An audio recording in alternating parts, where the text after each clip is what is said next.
শুভ সকাল আমার প্রিয় বন্ধুরা, কেমন আছো তোমরা সবাই? আশা করছি তোমরা সবাই ভালো আছো, সুস্থ আছো। এখন ঘড়িতে বাজে সকাল 5:30। আর আজকে ঘুম থেকে উঠেছি তখন 5টার মতো বাজে। তো ঘুম থেকে উঠে অর্ককে একটু হরলিক্স খাইয়ে দিলাম। তারপর এখন আমি অর্ককে রেডি করিয়ে দিচ্ছি, কারণ অর্কদের যেহেতু 6টাতেই গাড়ি চলে আসে, তার জন্য অর্ককে রেডি করিয়ে দিতে হবে তাড়াতাড়ি। তো তার জন্য এখন আমি অর্ককে রেডি করিয়ে দিলাম। অর্ককে রেডি করিয়ে দিয়ে তারপর দেখো আমি ওর টিফিনগুলো ভরে দিচ্ছি। আর আজকে ওর টিফিনে আমি দিয়েছি চিড়ে ভাজা আর গাছের আম পড়েছিল, তো সেই আমগুলোকেই কেটে কেটে পিস পিস করে অর্ককে টিফিনের জন্য ভরে দিচ্ছি। আর ওখানে দিচ্ছি একটা জলের বোতল। আর মুখটা দেখো একদম ভারী করে রয়েছে, স্কুল যাবে না। তারপর আমি চলে এলাম উপরে দরজাগুলো জানলাগুলো খুলতে। অর্ককে রেডি করে স্কুল পাঠিয়ে দিয়ে এখন আমি রেডি হয়ে নিচ্ছি, কারণ আজকে যাব ডাক্তার দেখাতে। তার জন্য দেখো আলমারি থেকে একটা ব্যাগ বার করে নিলাম আর একটা ক্যারি প্যাকেট বার করে নিলাম। প্যাকেটের ভিতরে আর কি আগেকার যা রিপোর্টগুলো ছিল সব রিপোর্টগুলোকে আমি ভরে নিলাম, যেহেতু যদি ভাবছি ভুলে যায় তার জন্য তাড়াতাড়ি করে রিপোর্টগুলোকে আগে ভরে নিলাম। আর শাড়ি পরতে যেহেতু দেরি হবে তার জন্য তাড়াতাড়ি করে একটা চুড়িদার পরে নিচ্ছি। তো তারপর আমি চুলটাকে আঁচড়ে নিলাম। আর চুলটার আমার অবস্থা দেখো, কাল থেকে শরীরটা খুবই খারাপ করছে, তার জন্য চুলটাকেও আঁচড়াতে বিরক্ত লাগছিল। চুলটাকে আঁচড়ানো হয়নি, ওর জন্য চুলটার অবস্থা একদম খুবই খারাপ। তো চুলটা বাঁধতে গিয়ে দেখি একটা গার্ডারও খুঁজে পাচ্ছি না। তো আলমারিটা খুলে আবার একটা গার্ডার বার করতে গিয়ে অর্কর এই বোতলটাকে বার করে নিলাম। তো অর্কর বোতলগুলো স্কুলে নিয়ে যায় তো হারিয়ে ফেলে, তার জন্য একটা নতুন বোতল আর কি আলমারির ভিতরে ভরা ছিল, সেটাকে বার করে দিলাম। এখন আমি চুলটা আঁচড়ে চুলটা বেনুনি পাকিয়ে নিলাম, কারণ যা প্রচণ্ড গরম পড়েছে, তো গায়ে পড়লে প্রচণ্ড গরম করবে। তার জন্য দেখো বন্ধুরা চুলটাকে বেনুনি পাকিয়ে এখন আমি রেডি হয়ে নিলাম। তো ফাইনালি দেখো আমরা বেরিয়ে পড়েছি।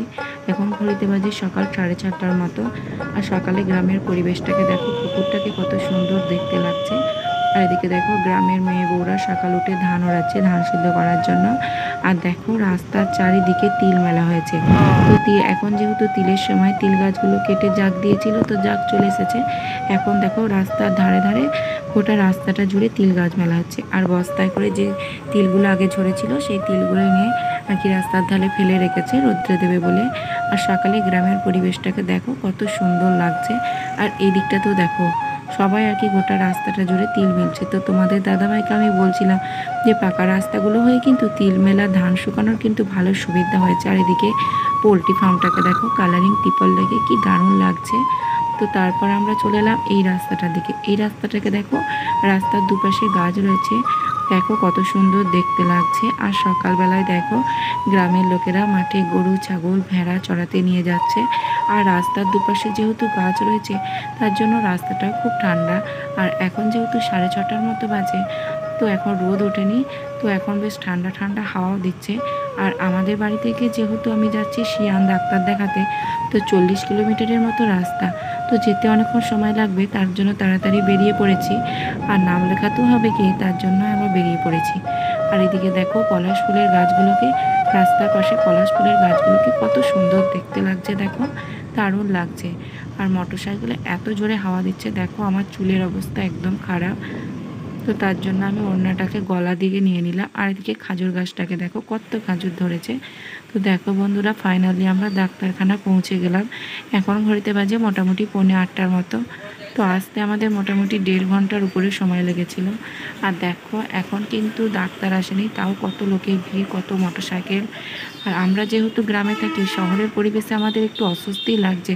তো কোনো গাছপালা নেই, চারিদিকে দেখো বাড়ি ঘর লোকজন, মানে একদম পুরো অস্বস্তিকর ব্যাপার। তো ডাক্তারবাবু যেহেতু 8টার সময় বসার কথা ছিল, তাই আমরা 7:45টার সময় এসে পৌঁছে গেছি।